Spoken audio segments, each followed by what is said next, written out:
by Sun Tzu, translated by Lionel Giles. Part 3. Attack by Stratagem. Sun Tzu said, "In the practical art of war, the best thing of all is to take the enemy's country whole and intact. To shatter and destroy it is not so good.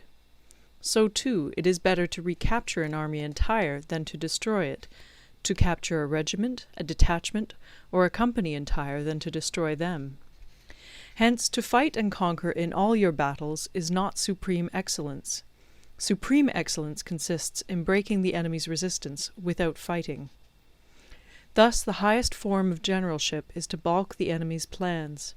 The next best is to prevent the junction of the enemy's forces.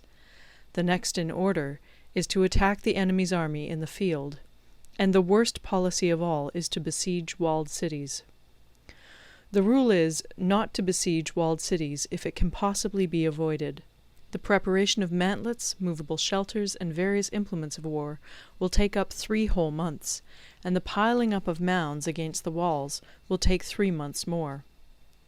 The general, unable to control his irritation, will launch his men to the assault like swarming ants, with the result that 1/3 of his men are slain, while the town still remains untaken. Such are the disastrous effects of a siege. Therefore the skilful leader subdues the enemy's troops without any fighting. He captures their cities without laying siege to them.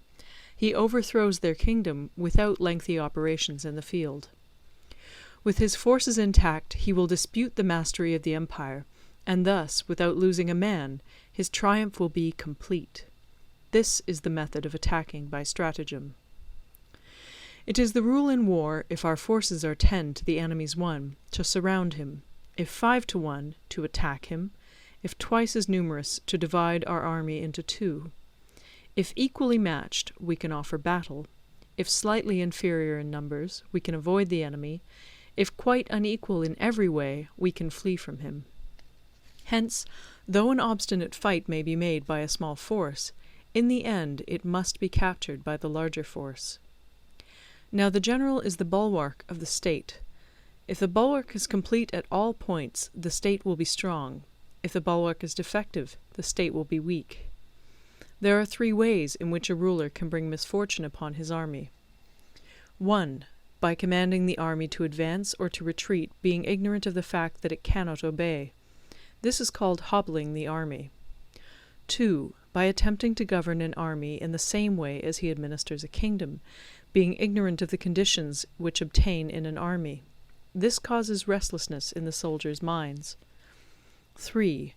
By employing the officers of his army without discrimination through ignorance of the military principle of adaptation to circumstances.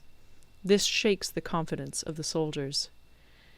But when the army is restless and distrustful, trouble is sure to come from the other feudal princes.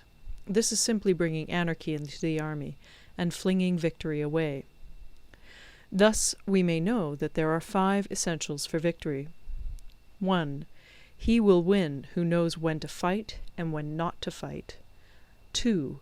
He will win who knows how to handle both superior and inferior forces. 3. He will win whose army is animated by the same spirit throughout all its ranks. 4. He will win who, prepared himself, waits to take the enemy unprepared. 5. He will win who has military capacity and is not interfered with by the sovereign. Hence the saying, if you know the enemy and know yourself, you need not fear the result of 100 battles. If you know yourself, but not the enemy, for every victory gained you will also suffer a defeat. If you know neither the enemy nor yourself, you will succumb in every battle. End of Part 3.